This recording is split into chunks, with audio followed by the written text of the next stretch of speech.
Hi everybody, it's Sally here. Today I am going to show you some casting on methods for the chunky machine. Pretty much works on the same principle as for the standard gauge using a ravel cord. But I think it always helps if you've got a chunky machine to see it demonstrated on a chunky machine. So this is what I'm going to do for you today.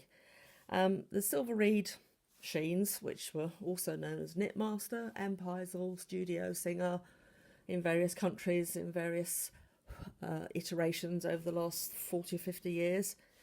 Mine actually says Knitmaster on it, Empeisel Knitmaster, but it's the model SK155, still made today by Silver Reed.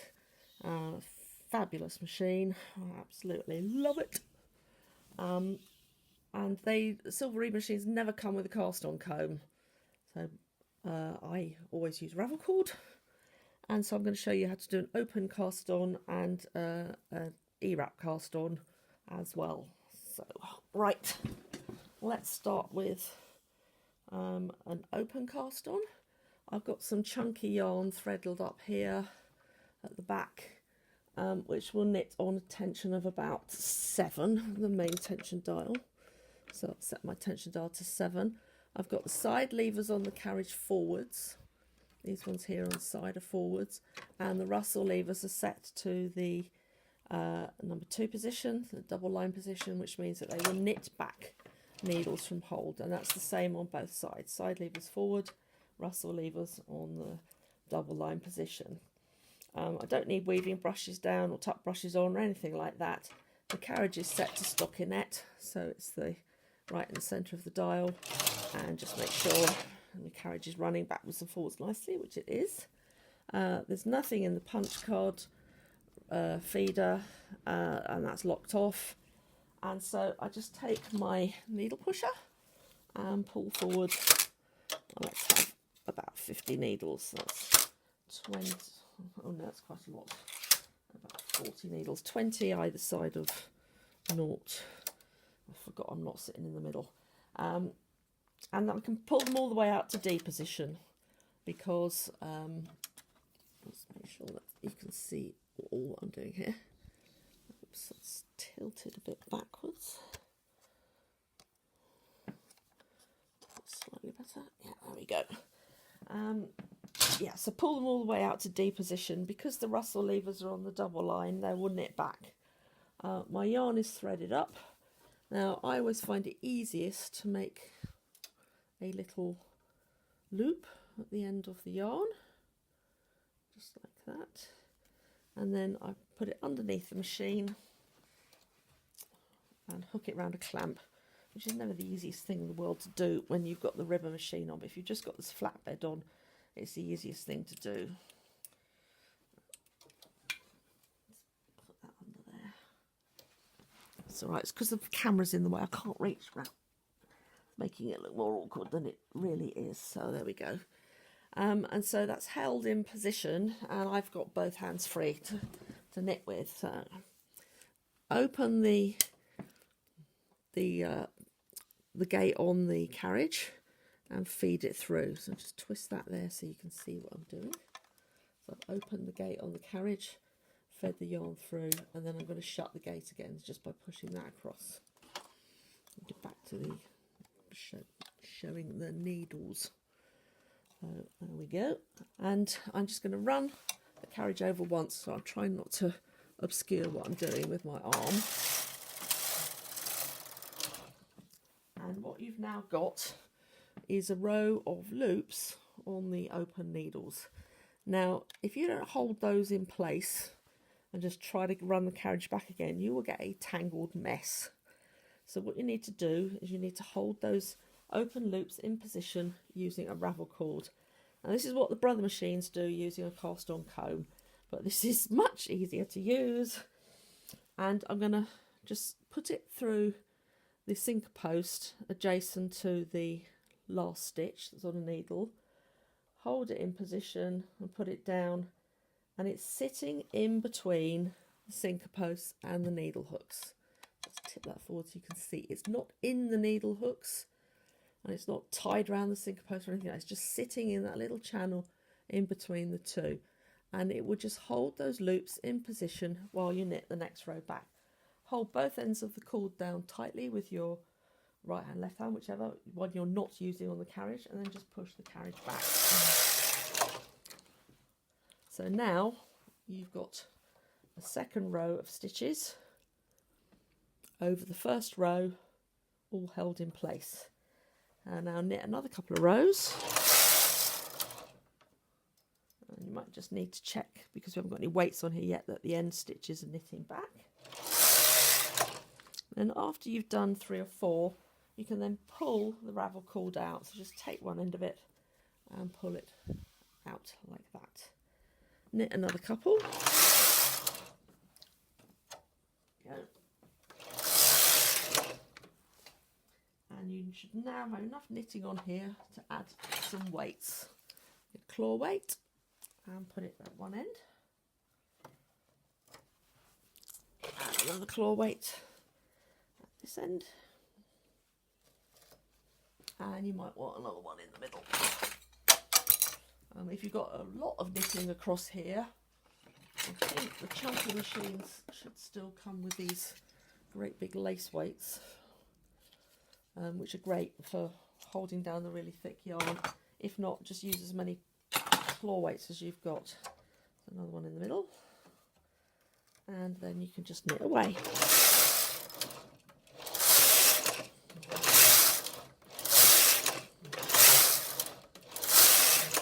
And that's all there is to it.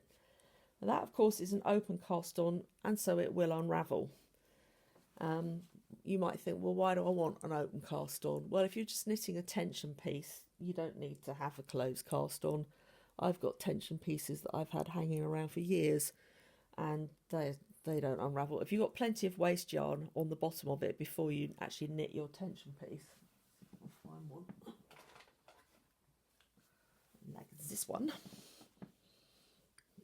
See, that's just got an open edge on it. Then I could chuck that in a sack and find it in 5 years' time, and it will still look perfectly okay. There we go. So tension pieces, I always use an open cast on. If you're going to turn up a hem, you will need to cast on with an open cast on with open loops with waste yarn, and then either switch to your main yarn, or you sometimes knit a ravel cord row in between, so that you can then pick up the open loops of your cast on edge and make a hem out of it, and then they're closed off in that manner. That's probably the two main times I use open cast on. So if I don't want an open cast on, whoops, what do I want? I want a closed cast on. So let's get rid of this. Just cut that off. And obviously I just cut my yarn and remove it from the carriage. Run that across and it will remove from the machine. And now if I want to do an ewrap, which is a closed cast on, you'll see people say, oh, pull the needles out to D position to hold it in place, blah, blah, blah, blah. You can just use your ravel cord for that as well. And I'm not going to do so many, because obviously I'll be here all day. So let's just do 20 stitches. So I want the carriage on the right. Pull those out to D position. And then pull down enough yarn in order to make the ewrap. So I want it nice and slack. Now I just make a slip knot at the end. And I put that onto the needle furthest from the carriage. Now you can do this in either direction, doesn't really matter. So I've got my carriage on the right hand side, so I'm going to start on the left. You can see what I'm doing. And then it's called ewrap because it's like writing a letter E.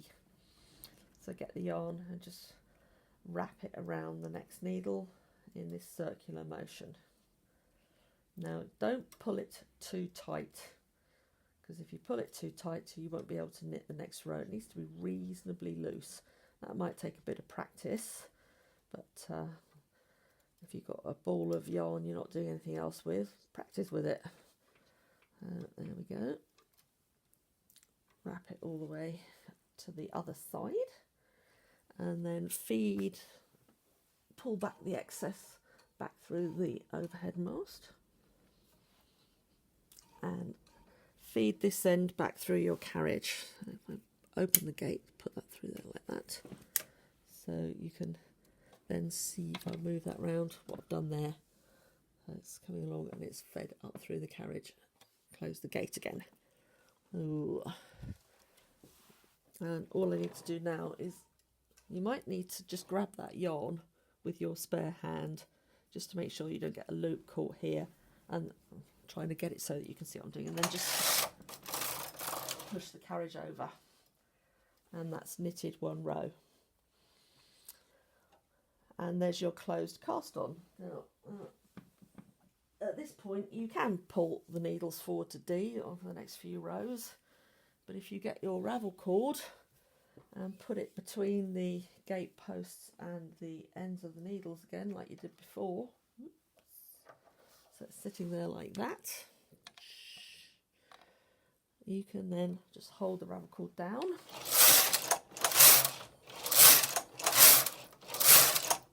knit a few rows, pull it out, add some weights, and carry on knitting. I've slightly overdone it on this because it's chunky yarn. It didn't knit back a couple of those. And knit away.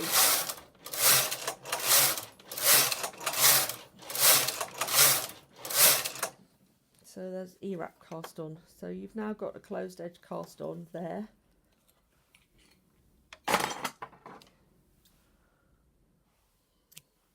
That's one way of doing it. You can actually make a slightly more robust ewrap cast on by doing a double ewrap.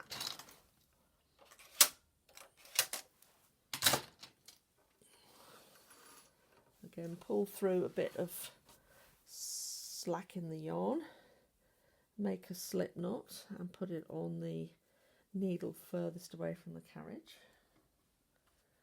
And what you do here, let's pull this slightly further forward so you can see what I'm doing, is instead of just e-wrapping along as you did before, is you put the yarn over the next needle.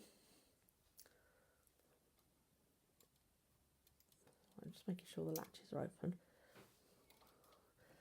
Over the next needle, sit it in the latch of the first one and then pull that needle back.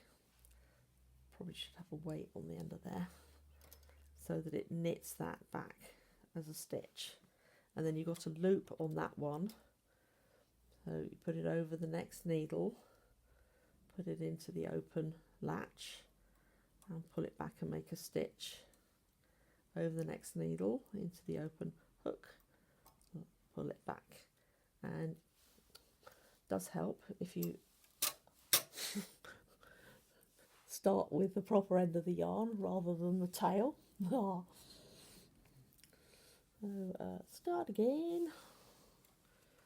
See, even the experts cock it up sometimes. So over the next needle into the latch and pull it back. Over the next needle into the latch, pull it back, pull it back, oops, latch open, into the latch, pull it back,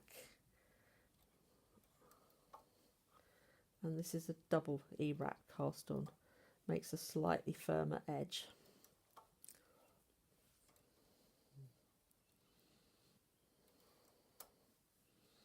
And you just carry on doing that all the way along.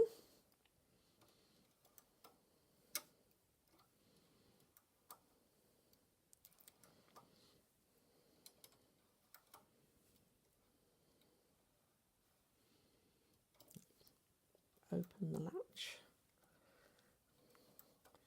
One of my needles is looking a bit bent. It's because I've been doing some cable work and I think I've bent it a bit. Might need to keep an eye on that in case it needs replacing. Put you over here a minute, out of the way.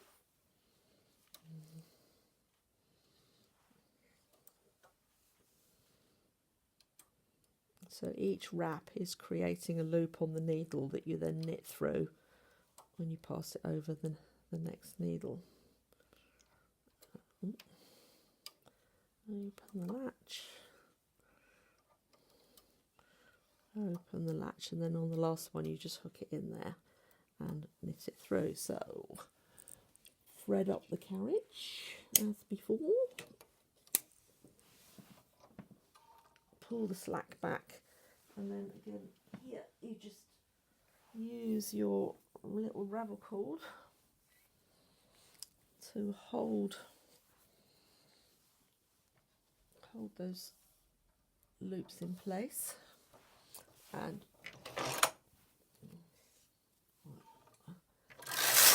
knit across.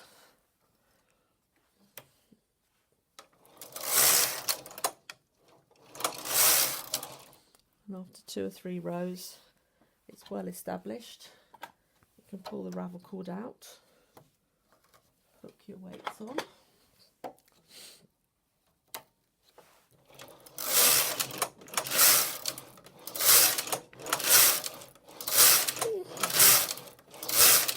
And carry on knitting. That's how to do an open and 2 types of closed cast on using ravel cord to secure your stitches. Remove that from the needle. See, that double ewrap one makes a nice firm edge. And that's the other ewrap. There's too much difference there. That one's slightly tighter, the double ewrap. There you go. Hope you find that useful.